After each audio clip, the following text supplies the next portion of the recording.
The knife slid through the cake. Cameras flashed. My husband's hand rested over mine, steady, proud. And then my phone lit up. A message from my mother. We need to talk, now. 36 missed calls followed, all unanswered. Not one from her congratulating me. Not one from my father, my sister, or even my so-called best friend. Because none of them were there. They were all across town, celebrating my sister's engagement on the same night I vowed to spend my life with the man I loved. That was the moment the last piece of me that cared about family died. I used to be the good one, the reliable daughter, the steady friend. I swallowed insults, ignored favoritism, convinced myself love would eventually balance the scale. My sister was the golden child. Everything I did was a shadow of what she could do, except she rarely did anything. Failed classes, failed jobs, failed relationships. But still, they worshipped her. She just needs support, they'd say. And me? I built myself alone. Degree earned without their help. Apartment paid for with my own money. My wedding planned down to the last detail without leaning on them for a cent. But blood, I believed, would still matter. Until it didn't. The signs had been there. My mother, asking casually over coffee, "Are you sure about the wedding date? It might clash with something." My father, distracted during dinner, murmuring about how much is happening for your sister right now. Even my best friend, flustered, saying, "I'll try to make both." Both? I should have known then. But I didn't believe they'd choose. Not like this. The betrayal wasn't just their absence. It was the laughter I imagined echoing from my sister's engagement party while I stood in my dress looking at empty rows where my family should have been. It was the silence from the people who had raised me. The silence from the friend who had once sworn we'd be in each other's weddings. It was knowing they had made a choice, and I wasn't it. I didn't cry that night. I didn't scream. Instead, I smiled. I danced.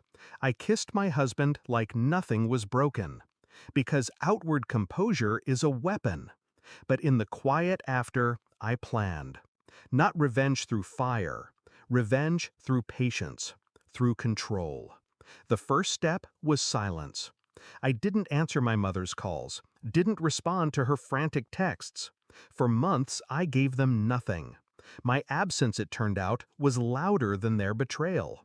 Then came the second step, precision. They depended on my competence.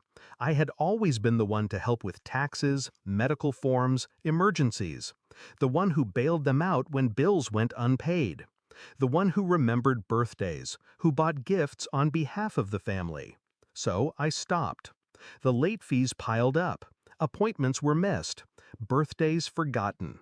Slowly, the cracks began to show. Step 3 was exposure. When my sister bragged about her perfect engagement, I smiled and asked how she afforded the ring, loud enough for everyone at the dinner table to hear. She stammered, because she hadn't paid for it. My parents had. When my parents boasted about supporting both daughters equally, I simply tilted my head and asked, "Really? Did you help me with my wedding?" Silence followed. No shouting, no accusations, just questions with answers they couldn't stomach. By the time my sister's wedding approached, their perfect little image was cracking. Money was tight. My mother, desperate, reached out again. "We want you involved. We need your help." I agreed, sweetly, calmly. And then, weeks before her wedding, I withdrew. Every promise I'd made, every task I'd taken on, I dropped. They scrambled. Vendors canceled. Bills went unpaid. Invitations printed with wrong detail. And I watched from the sidelines, unbothered, sipping wine in my living room. The confrontation came when my mother finally cornered me. "You ruined everything," she hissed. I met her eyes, calm, steady.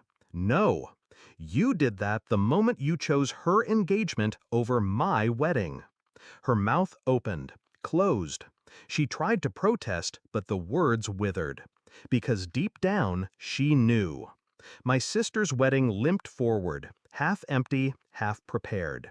A pale reflection of what she thought she deserved.